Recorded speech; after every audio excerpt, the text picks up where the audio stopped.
Well, good morning, good afternoon, and good evening. Wherever and whenever you are, welcome back to Take the Points. A true underdog podcast. You know, I didn't really know what energy to bring today because, contrary to popular belief, I actually listened to the pod. And you guys last week were all up in each other's deep, dark holes of pessimism. Ooh. Yes, Ooh. And Wilson's intro it just made me sad. And we were neutered. We were neutered last week. Yes, the balls were removed. And they were. Yes. You know, I feel good today. Yeah. But not as good as I would like, given some of the updates that we've had come out since last night's win. So it's a Victory Friday, right? It is a Victory Friday, which we don't get many of. True. Wilson's getting carpet installed today or something? That's why. Is that what he's doing? Did he apply to you? To just you? He's got some carpet appointments coming in. I was like, big dog, get that house all cleaned up. Yeah, gotta take care of that rug, dude. Steve, I gave you some feedback yesterday too, right? The people were wondering where you were. Like I was getting live feedback on Steve saying we're going to need to see a little more. I think they want to feel your juice. They feel like you've been a little subdued lately. So I can squeeze some out. It's what the people want. Like you can't. Like that's part of this being a public figure, like we are. You got to choose when you respond to the public and when you choose to ignore them. This feels like you're getting called out a little bit for not showing your normal pizzazz. So true, but I'm taking the Brad Holmes approach. I'll talk when I want, and I will stay quiet when I want. So you're going to use this quote I keep hearing on the radio. It just says like, "We're good." Like we're good. We're good. Yeah, I'm good, dude. Yeah. But all right, so we're going to talk what? We're going to talk probably about 45 minutes today. We're going to talk a little Lions. A lot of tennis, probably. Yes, tennis, golf. No. So we're going to talk Lions. Quick reaction after the game last night. I think we're kind of liking doing these pods right after the game, which is kind of nice. Just overall reaction, how we're feeling, injury updates, all that. Then we'll jump into. Want to briefly touch on the Pat Fitzgerald hire for MSU. That was kind of big local news. We haven't even touched on college hoops yet, which that'll be a later pod. We'll get into that. Michigan State looked great.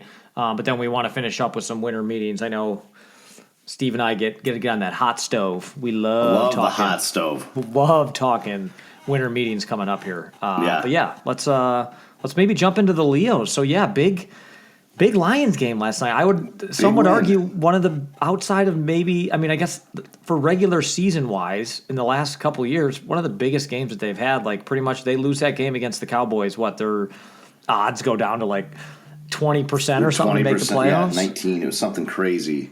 Yeah. So how are we feeling, Steve? You were not in the pod last week, so you were not, like you said, we were in a dark place. I'm curious. You were in some deep, dark holes. Steve yesterday morning versus Steve this morning, knowing we won that game last night. Give me your reaction to the game and how you're feeling moving forward. Anything change? You feel the same? 24-hour rule, now you're moving on. Just give me your vibes. Yeah, listen, I think unlike you guys last week, I had confidence. And I think maybe because I knew we weren't going to replicate the 15-2 run last year. I knew it was going to be a lot harder this year. Yep. Not that I had some sort of insider scoop. I just felt that's how it was going to be this year, given all the changes. Yep. And it's proven to be true so far. And I feel like we're going to have to scratch and claw to get in the playoffs here. And we talked about it last week, right? And I think if I'll just kind of put myself in last week's shoes, had I had the ability to comment on that show, I would have said, listen, this happens to every good team, is they have years where you just kind of take a weird step back for a number of different reasons. Injuries, once again, being one of them. But after last night, I feel good. When I look at what we need to do to get in the playoffs, I think we need to go 3-1 these next 4 games at least. Yeah, minimum. And this week against the Rams is really going to set the tone for me, I think. If we show up and, even if you drop that game but you look really competitive against one of the top teams in the NFC, it makes me feel better going into – after that, you got to play a Steelers team and a Vikings team that really don't have anything to play for. Mm-hmm. And then the Bears, the script writers wrote that one up pretty good. The Bears. Right, Ben Johnson for potentially a chance to win or go home. So I feel pretty good about it. I feel good where we're at. Obviously, the Brian Branch injury today Yeah, those that didn't hear what he's officially torn Achilles. Torn Achilles, yeah. So that's, I mean, I text you this too. I've never seen such decimation to one team over the course of 2 years with like season-ending injuries. Like back horrific injuries, like horrible. Look at the last look at the last few years of our injuries. Like David Montgomery went out for the rest of the year. Oh my God, Hutch obviously, broke his and leg. then Branch. Branch tore his Achilles, McNeil. tears his ACL. Yep. Malcolm Rodriguez tears his ACL last year also. It's insane, dude. Do we need to get some more Wheaties over there at one Rodwood Drive or what? Like, what's happening with the strength and conditioning over there? I think we got to work on like lower leg. I did think it was interesting on the Branch injury last night, just to deviate there for a second, and I want to get back to high level, did you see he's been hobbled the whole season, obviously, but there was a play last night where he went to chase somebody out of bounds, and he like slid. You could tell his feet got kind of tangled over, and he kind of slid off to like left side of the field. He ended up walking back on the field, but it was kind of gingerly. And I wonder, just in my mind, when all of a sudden you see a torn Achilles, it's like, did he? You know how like they have all that covering sometimes on the field. He stepped on like, in baseball, someone steps on like the thing that they have over the bat, like where the batter box where they warm up. Like he stepped on something, maybe strained his calf, and then. I mean, the way he got injured was just such a fluke. It didn't even look like that bad. It was really kind of a non-contact injury. His foot got stuck and then torn the Achilles. But I couldn't help but think, like, man, did that just loosen him up a little bit, like to the point that he was more susceptible, and then that happened. It's just I'm so fascinated with Brian Branch, but let's not. Well, I want to talk about that at some point. But like, so overall, Steve, if you had to say, like, your recap from our pod last week was. Your expectation for this team this year, which I think you and I were aligned, was I'd take a 11-6 team that is better going into the playoffs than I will a 15-2 that's all banged up. Versus, I think if you look at now, like I think you saw last night, this team is good enough to be a playoff team. So like our expectation should be playoff team. They've just had some bad, like that Minnesota loss this year was bad. Like that was a bad loss that they should not have had. Like you look at the other losses, it's like, all right, you lost to Kansas City, not great. Lost to the Packers twice. Like sucks. Yeah. Just like those are not obviously great losses to have on your resume. But then when I look at this team overall, it's like you saw a glimpse last night of what we can be when we're playing at our absolute best.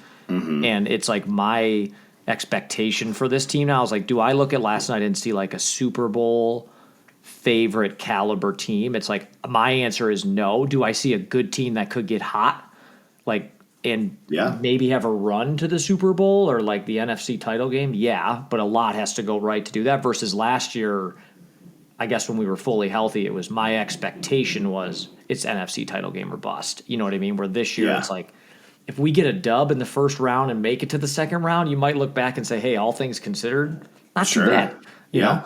Yeah, and I think regardless, you're going to go into this offseason looking to do some retooling, right? Like that's just the fact of the matter with this team. So but I think if we can get hot at the right time, that's great.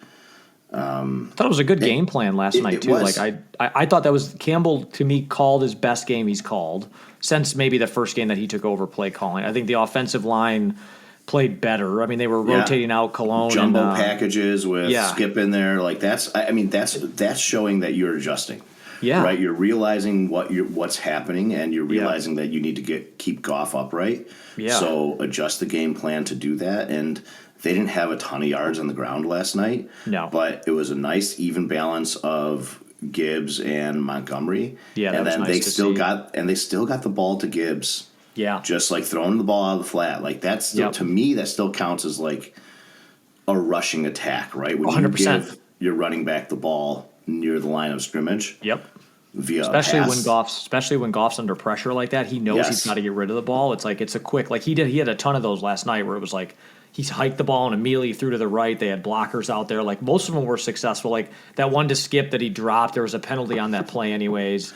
There was one, I think, to maybe Gibbs tried to turn one back outside, which he does sometimes. You take the good with the bad. I think J-Mo got eaten up on one where they had some blockers out there. But that reminded me a bit more of our team last year, of like these quick outs, get your guys into space.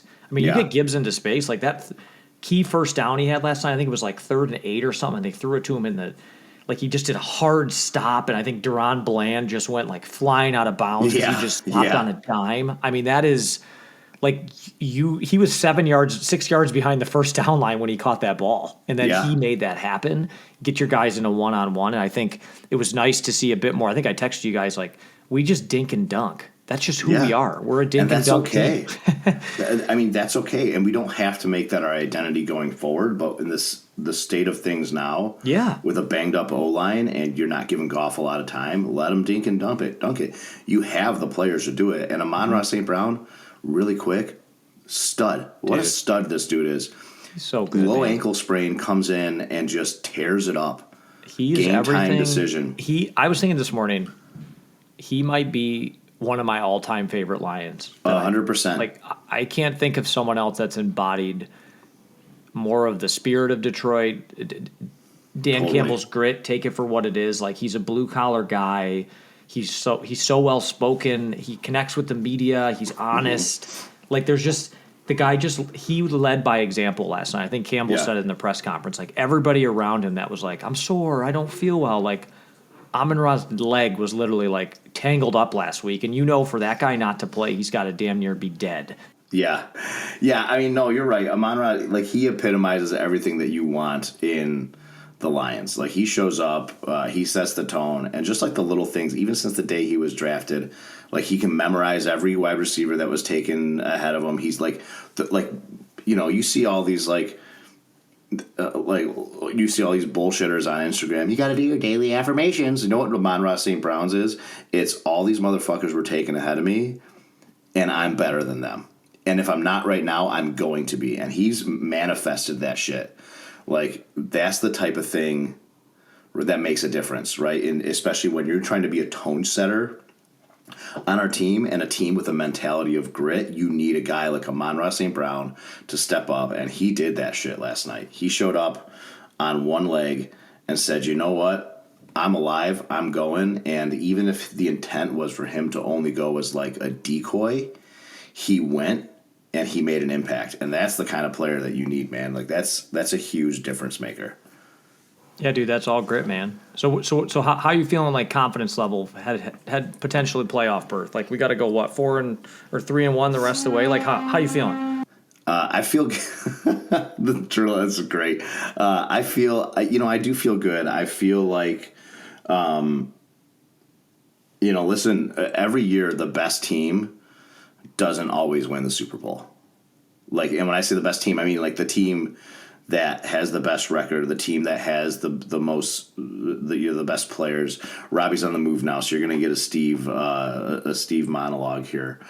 But every year, it's never always the best team with the best players and the best guys. It's usually the team that's playing the best at a specific moment in time. And the Lions, for me, the Lions have the potential to do that. Now, it's not going to be easy, and they're going to have to get some guys healthy. But, like, if Kirby Joseph comes back, Miles Frazier came back last night, looked like he did a good job to help solidify the offensive line a little bit.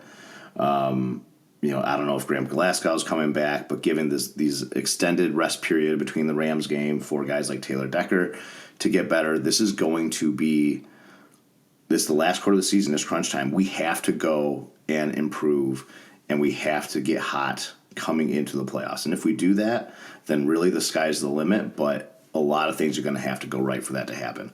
Robbie, I think you're in the bathroom now taking this pod. It might be so echoey in here. Is it really echoey? It's not bad at all, actually. Okay. Yeah, that's good. Yeah, I'm in the bathroom now. Yep, we're getting our bathroom done, and they were cutting drywall, which was fantastic time to have that happen. Yeah, that's great. You love to hear that. Also, I got to give myself props there for rambling while I just saw you like, nope, this room won't work. Nope, this room won't work. This is a real time pod though. This is what happens. Like this is what we do. Like this is Bill how O'Reilly, dude. Fuck it, we'll do it live. Yeah, we'll do it live. Yeah. I agree with everything you just said. I mean, this Rams game next week too. It's a prove it game. Like if I look, like you said, like you look at these last 3-4 games we got. I mean, we love it. The Bears are playing the Packers. That's best case scenario is those two playing each other because someone's got to lose. I think the Bears still have the Niners too, who we're kind of chasing with. So like, I think our odds are what, like you said, 55% or something like that to make it. But it's just, there was a topic on the radio, Steve. I don't know if you heard it. They were talking about 97.1. I think it was Jeff Rieger, who's a big troll, but he was talking like, all right, would you rather have the Lions win last night and limp into the playoffs and get in, or lose and Brad Holmes has to change his tenor? I've learned in life, like you take a playoff berth when you can get one because you do not know what happens if you can get hot. You know what I mean? Yeah. So like there's no way I would ever say, oh, I hope they lose so we're forced to like change the approach that we have. Like, do I think our team is great? No. Do I think we're good? Yes. Do I think we have some major holes, like you said, that we need to replace and fix? Yeah. Offensive line needs a ton of help. Secondary needs a ton of help. Like, it's just the defensive line needs a ton of help. Like, that's what the offseason is going to be for, and Brad Holmes has to be able to see that. But I think these injuries have just – I think this vision of what they thought this team would be on a whiteboard in August versus what they are now is they're on their, third or fourth string left guard. They're going to be down to Avonte Maddox is going to be your starting safety. Harper went out last night with concussion. I mean, dude, this Kirby Joseph stuff, you heard us talk about it last week. That is bad. Yeah, that is not a good situation. Yeah. Yeah. I mean, I get it. And Jeff Reader is definitely a troll. I think huge troll. Huge troll. And I think, I don't love talking about the radio because I think we want to make our own little identity here, but at the same time, like you hear, like it's good topics to talk about, and I think I was curious like where you fell in that. I think you fell with me, I would assume, of like it's more of like the phrase that comes to mind is like one in the hand is worth two in the bush or whatever the fuck that is, right? Yeah, to get two hands in the bush, right? So it is. But what I think or to quote the great Jim Schwartz, right? Chase two rabbits, catch none, and no one knows what that shit means, right? But at the end of the day, like you can't sit here and say like, well, I want to make the playoffs, but if we don't, we'll get a good draft pick, so I'm kind of cool with whatever. No, like go all in on something. It's okay, and it's okay to be like, yeah, I hope we make the playoffs, and I hope we make a run, and if we don't, to be a little disappointed. But to your point, like, and we said it too, like this team, Brad Holmes is going to have to make adjustments with the way he approaches the trade deadline, the way he drafts and fills holes based on need. It's he's a really good drafter. He still is at the end of the day, and it hasn't always panned out. No one bats 1,000 there, but I'm excited to see. I guess I'll focus on the playoff run now, but like this team just needs to retool next year and have more depth. Yeah, what's your thought real quick on the Aiden situation?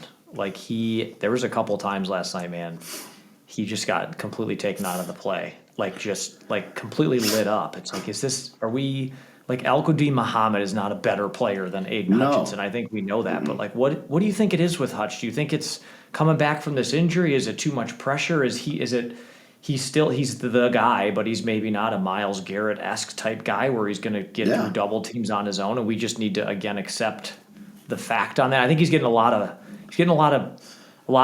not hate. He's getting a lot of pressure because I think people are like, you signed the big contract, hometown guy, you got to deliver. And to me, he just looks gassed sometimes. Like maybe get him out for a play. Like I saw last night, he took a couple breathers. Like he can't be out there 97% of snaps. Bingo, he's dead. Dude. Like he's out on the field all the time. Like, and he's a high motor guy. Yeah. So I don't think that bothers him. But at the end of the day, like you only have so much like ATP in your system to push your body that far. Like the biology behind like running your body that many snaps is like there's just not enough gas in the tank to do that at a high level for a whole game. They need more depth at the edge position, and they need another dude. And you can see when Muhammad plays a good game, I think part of that is because the focus is going to Hutch because it has to, because there's no one.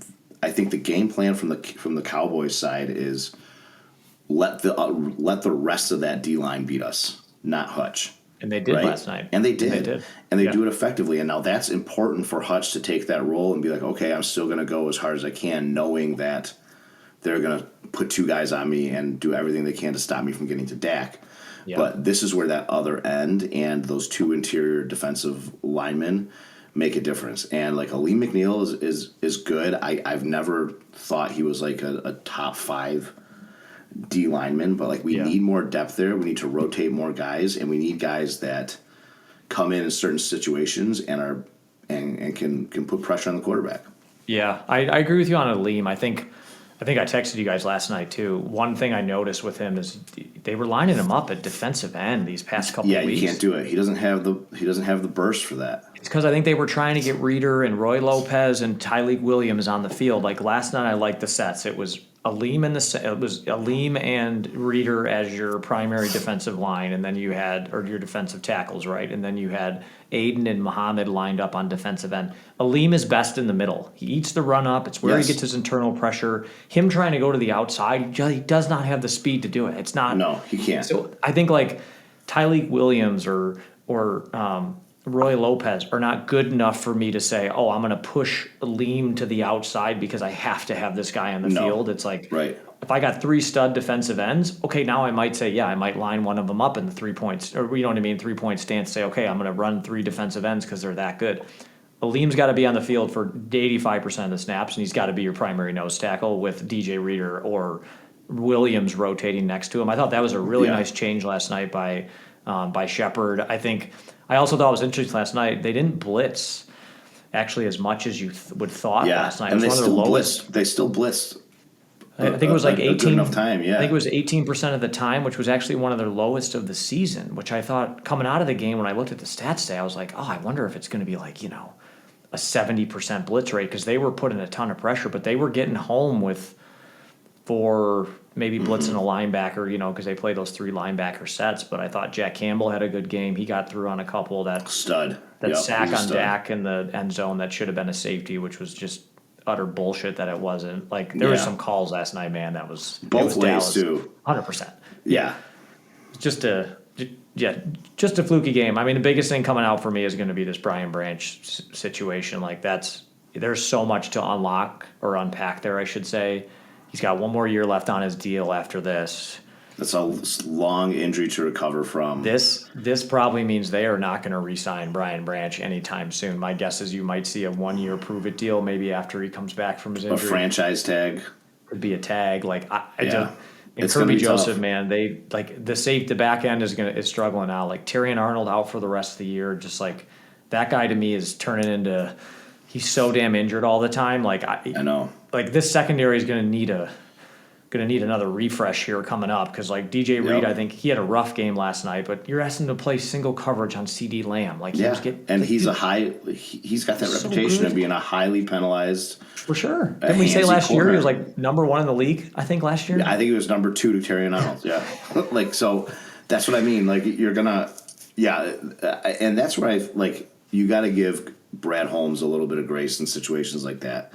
Like he put a lot of emphasis on building that secondary unit. Drafted Arnold, Rakestraw, got DJ Reed. He had who was the dude that fled town a couple years ago because of a Carlton Davis. Thank you. Not Carlton. No, well, he brought Carlton Davis.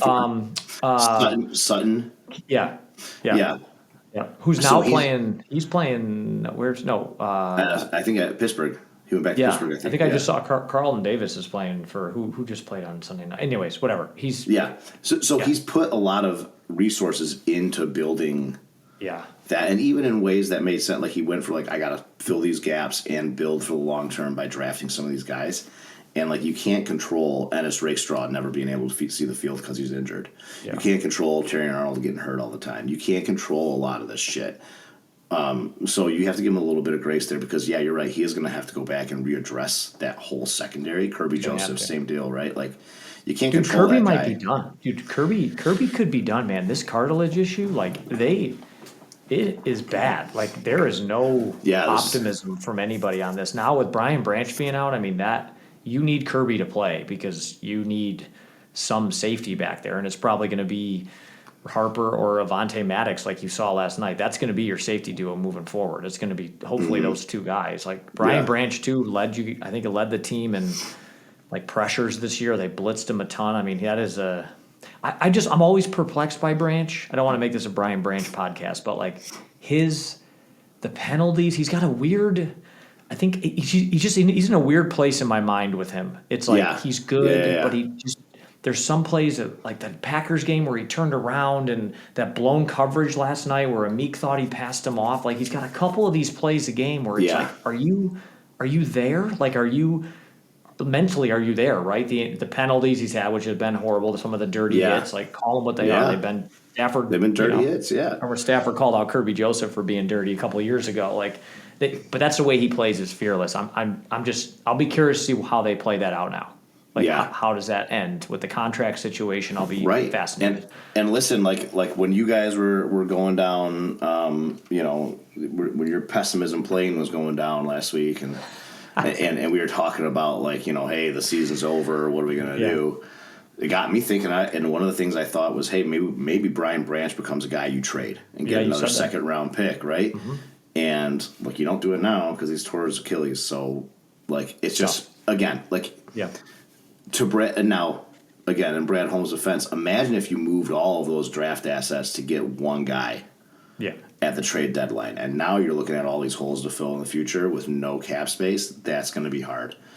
But that's, that's a next year problem. Let's get to the playoffs. Let's make a run and see what happens. I really think we could line up. We match up well against, on our best day, I think we can beat anybody. Agreed. It's just it takes a lot for us to have the best day.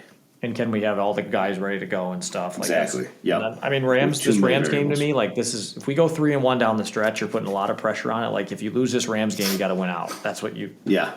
But like this is a good litmus test. Go out there to LA against your former quarterback in their place, which is not a huge home field advantage, anyways. Fucking SoFi Stadium.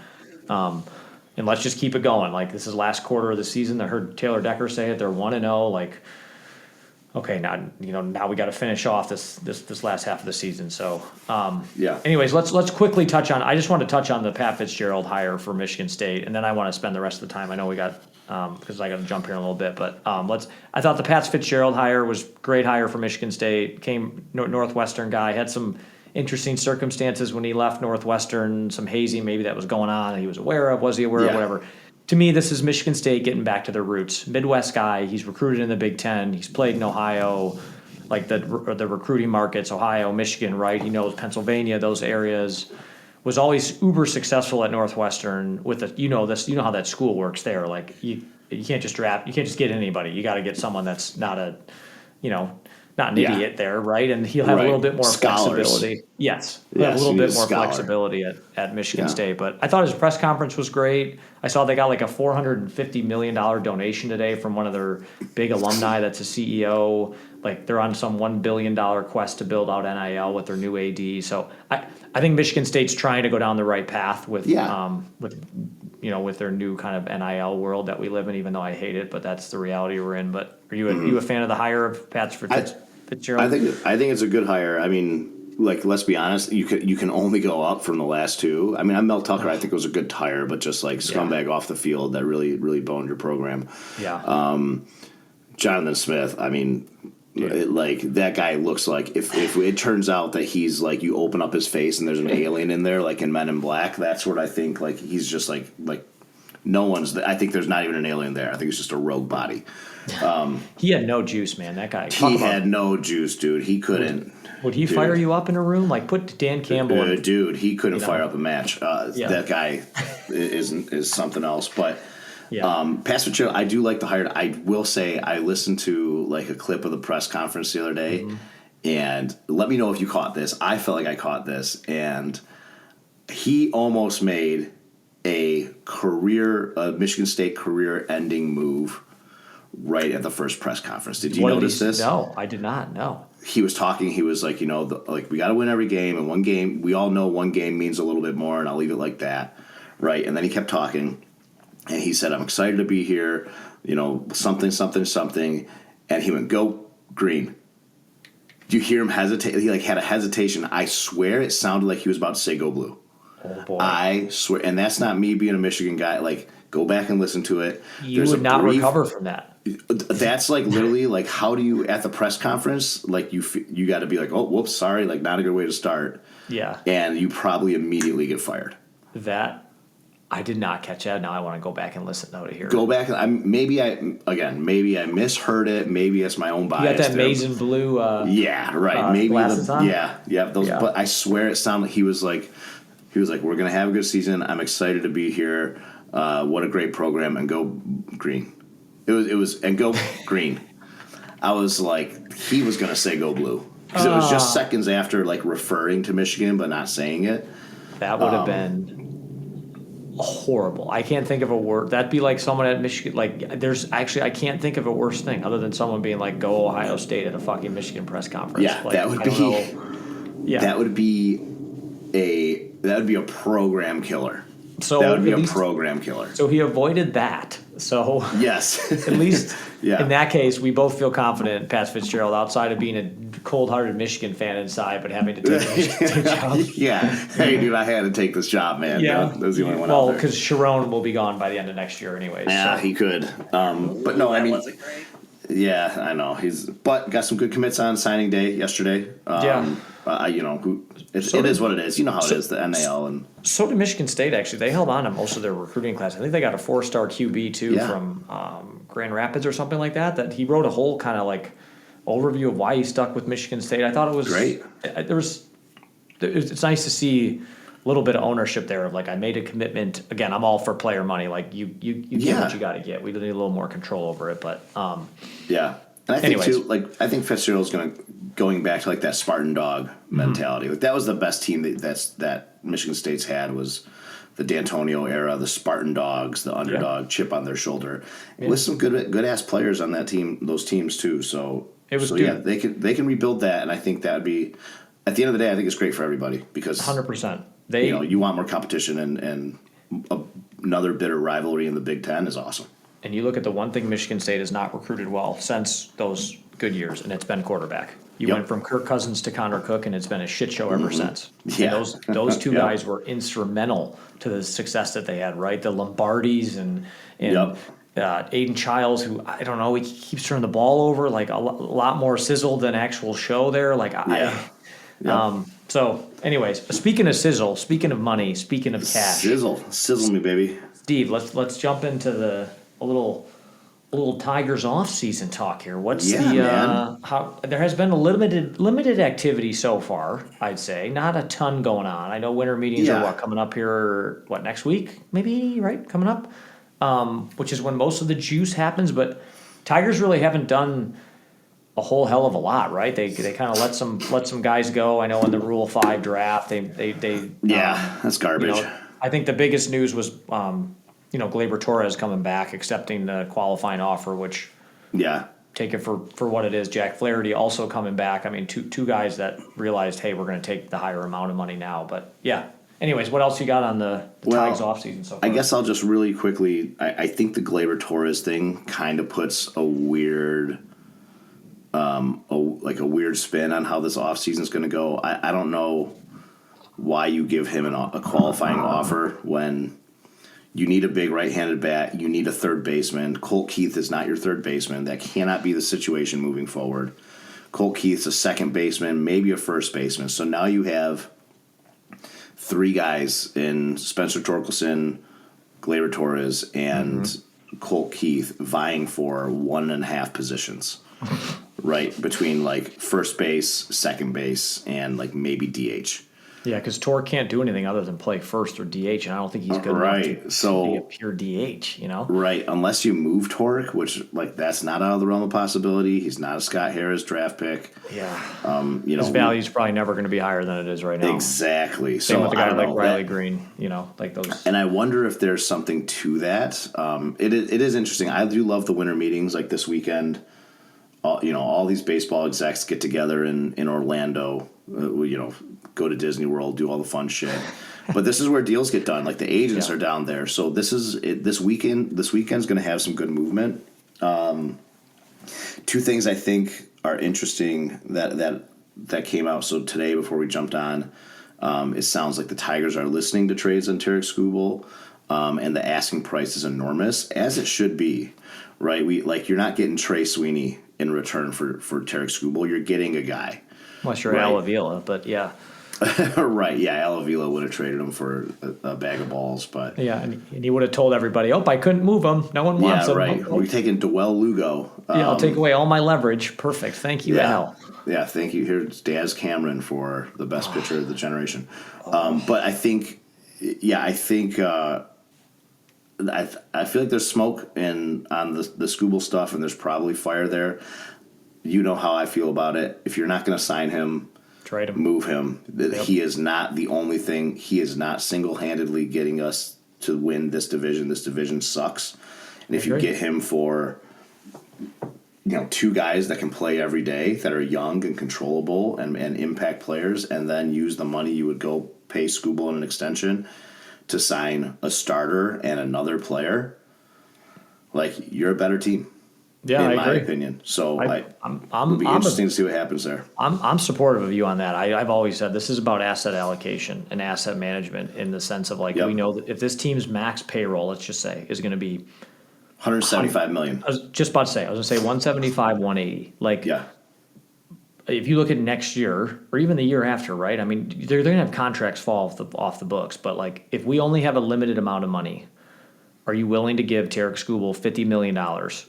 Right? I mean, that's what we're thinking. That's what you're thinking there, right? It's probably going to be $5 and $250 is probably what they get in the open market, which is huge. Are you willing to give him that much of a percentage of your salary cap? And if the answer is yes, I'm willing to do that, then you better be damn sure that these younger guys that you have are able to do it. I don't, as much as I love Tarek Skubal, knowing how we operate, the days of Mike Ilitch, he would never let him walk. He would sign him in a heartbeat. But those days are not. This is a different team, and they're operating in a different economic environment. And it's a different MLB too. You got to operate differently. And because remember, we don't know what's going to happen after the season. There could be a salary cap.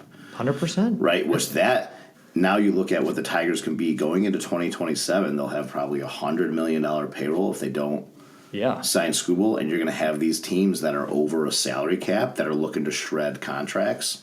Yeah. And that puts the Tigers in a really good position. I think they could be a good team, a World Series contending team over the next decade if they do it right. And I think they're just a couple steps away from doing it right. Yeah. And trading Skubal is one of them, unfortunately, as much as it sucks to say. And the other thing I heard, too, is that they're in the mix for Michael King, starting pitcher. He was he had a really good year in 2024. He was I think he finished 5th in the Cy Young voting. Yeah. Had a good start to 25 and had some nerve injury. So one of these guys, not really a reclamation project, but I think a guy that'll come back and just command, maybe a 3-year deal with some opt-outs. Yeah. And if you're going to bring in a guy like that and have Flaherty and Reese Olson and Casey Mize and Troy Melton, right, that, I think you can make some moves there, especially if you end up getting rid of Skubal and getting another high prospect pitcher that's ready to pitch in the major leagues. In return, that's a good lineup, man. You can make some noise in this weak ass AL Central. So yeah, because they don't really have a ton of depth. So starting pitching depth, they have at the end of the day, not all these guys that we have in the minors are going to come up, and they're not all going to be here. So it's about how do you manage those assets? Are you going to trade somebody or you're not? I think on the Gleyber Torres thing too, I've gone back and forth on this. I mean, he's coming off a hernia surgery. I think in my heart of hearts, Scott Harris got cute, and he said, I want the comp pick at the end of the 3rd round, and I'm going to offer Gleyber Torres a qualifying offer, knowing he's most likely not going to accept. And I think Gleyber went out there and was like, okay, cool. I can get a 4-year deal for, $15 a year, or I can sign a 1-year, $22 million deal, maximize my value. I'm coming off of an injury. If I don't have a good year, it's a bit of a reset. I almost think he called his bluff, and I think that was the same way with Flaherty. I don't think they thought Jack was going to pick that deal up either when they signed it. And I think both those two things happened, and all of a sudden you just devoured $42 million of your salary cap gone not salary cap, of your salary, commitments for next year. And the only other thing I can see the Tigers doing is do they start playing this kind of what they did with Glaber, these prove it deals. I'm going to give you a 2-year deal for $60 million, right? Yeah. I'm going to pay you $30 a year. It's way over value, but I know I'm not in some long-term commitment, which I think they're still skittish because of the hobby deal, and I don't think Chris Ilitch wants to get in these long-term budget, salary commitments. But it's like a Bregman's going to cost you. It's going to be probably another 5-year deal, right? But like if you go out and get if they just went out and got Alex Bregman. We saw breaking news right now. They signed Alex Bregman. Great, would love it. It's like we still need a ton of starting pitching help, and they still need another bat. Like that's to your point. Is like how do we get these? It's like how do we upgrade the? Yeah. I know Andy Ibanez is gone, but like how do we upgrade like the Zach McKinstry's of the world, where you let that guy be a guy off the bench and he's not a starter? Like yes, that's what we need to do. Is just like to your point on the Michael King, or I saw Pete Fairbanks or whatever. That's a reliever. Yeah, awesome. Would be awesome to get him. Like get a couple of those guys in here, so we're not like just get them in the mix. Like a couple of veterans on 1 year, $10 million deals, like you did with Tommy Kahnle, who still pitched great for you the first half of the year. Like which got you to where you were. Right. So in the playoffs, it's not Rafael Montero you're trying to throw in a big spot. Like you got a guy like Fairbanks that has been in the league for 8 years and has been through it. You know what I mean? Like that's what I think we need to do is just we need to level like the worst talent on the team. Do you know what I mean? Like yes, I agree. That's where we got to consolidate. Like Trey Sweeney, Matt Vierling, and Zach McKinstry and Wenzel Perez, no problem with either of them, but just need maybe 2 of them. 100%. Right? Like let's consolidate. And where's like a guy like Zach McKinstry has trade value, a Gold Glove utility player. Yep. Right, like a former All-Star. Yeah, that's going to be really good on a contending club.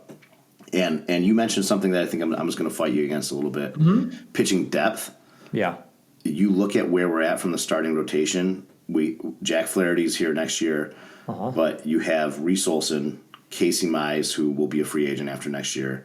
But you have Troy Melton, you have Sawyer Gibson Long, you have Jackson Jobe is going to be back in the future, right? And there's one other guy. God, I can't think of. Oh, Kiter Montero. Montero, who I think is going to be better served as a bullpen piece anyway. So he was lights out this year, dude. He was good in the bullpen. I think he should go to the bullpen. But I think if you trade and Skubal, right? So you move Skubal for another young, controllable pitcher. I think you have enough depth there to compete and go out and sign a Ranger Suarez or a Michael King or somebody to a decent deal that's going to stick around a while, and just then you wait for Jackson Jobe to come back and all that stuff. I think we got a lot of bodies, but of all the names you just said, none of them are a sure thing. Olsen hurt. Oh, sure. Gibson Long sucked this year. Jobe's coming back from Tommy John. I mean, Troy Melton looked really good. I do like Troy Melton, but he's going to be a rookie again. Sure. They're going to have him on, and it's like you have Max Anderson, who I think is coming up too. He might be a guy that gets some run. Like, I agree with you. I think we may have to get out of the mentality if you trade a Skubal, you may not have like a horse at the front of your like rotation. So then at that point it becomes like, is it quantity over quality? So like I'm just going to have a ton of guys in the system that like we know we're going to go the Tampa Bay way, right? We're just going to we're just going to have a ton of guys that are able to pitch, professional guys that can like keep the ball over the plate and like can stay in the strike zone. That's where I think you don't want to get into a position like you were this year where you were forced to probably accelerate a Troy Melton. You were forced to use like just with the injuries that happened this year, like Reese Olson could be a number 2, 3 guy if he's healthy, but he hasn't been healthy. Like Jobe could be a number 1 if he's healthy. And that's where I think you just got to insulate yourself is probably the best word. Insulate yourself against, it's like the Bregman thing last year. Remember our pod was what? Bregman or bust. They busted, did not happen. And there was no backup option. 0. You got to be able to pivot. And I think you're right. And I think as we wind down here after 44 minutes, I know we got to jump. Sitting in the bathroom here. This is great. Yeah, I'm going to predict that this weekend, the winter meetings, one of or both of these things happen. I think the Tigers sign a starting pitcher. A big-time pitcher? You thinking like I think it's going to be Michael King or Justin Verlander. Like or maybe both. Are you thinking a multi-year deal pitcher, or like what are we thinking? Michael King's going to get a multi-year deal. I think he's going to get a 3-year deal. 3 years, $75 million with opt-outs, right? Okay. Yep. And incentive laden. And I think we swing a trade. And it's not going to be Max Clark and Kevin McGonigal are probably going to be 2 of the top 5 prospects in baseball. They're not going anywhere. But you look at Ho-Yu Lee, Max Anderson, who you mentioned, there's a lot of good guys in this farm system that I think can be packaged with a Spencer Torkelson, a Parker Meadows, or even with a Tarek Skubal to get a really good return. Yeah. And to your point, I think consolidation of assets. I think you're going to see Justin Henry Malloy, right? Like some of these guys are going to be packaged together for an upgrade somewhere. So I think we see a trade this weekend from the Tigers that's going to do some of that asset consolidation and a starting pitcher signing. So when we come on next week, there will Tigers. Your prediction is Tigers will have signed a starting pitcher, and there will be at least one trade that was made for most likely a positional player, maybe two positionals to upgrade in one spot. Okay. Yes. Yep. I like it. That's what I'm going for. I'd say a bold trade. Like I think we're going to trade Skubal. I just don't think they are. I think they're going to ride that shit till he's dead next year. But I think we're going to see. I wouldn't be shocked if like they really want Bregman or something like that. Like I just want to start hearing some rumblings this weekend. Tigers are in on this guy. They've offered. Like that's all I want to hear. Just get me in the dance. Just like let me know. Like last year, they made a huge offer, didn't take it. That's fine. I just want to see that we're active and we're actively trying to get better. If we do that, it'll be a good winter meeting. So yeah, I agree. I agree. All right, well, this was great. Let's Sorry for the noise disruption too. That was it's okay. We made it fun. Unexpected. Yeah, it was great. Well, thanks for listening to another 46 minutes of Take the Points. Yes. And we will catch you. I don't remember how Wilson signs off. That's all. Well, thank you again for listening to another 44 minutes, like you said, of Take the Points. Rate, review, subscribe if you can. Yes. See how the Lions do next week. Winter meetings will probably be on maybe before the game next week, but maybe after the Rams game. But we'll see. We'll see how the news breaks this week. Otherwise, hope everybody's great. Thank you again for listening to another episode of Take the Points. A true underdog podcast. There we go, baby. All right, we out. Later. Bye-bye.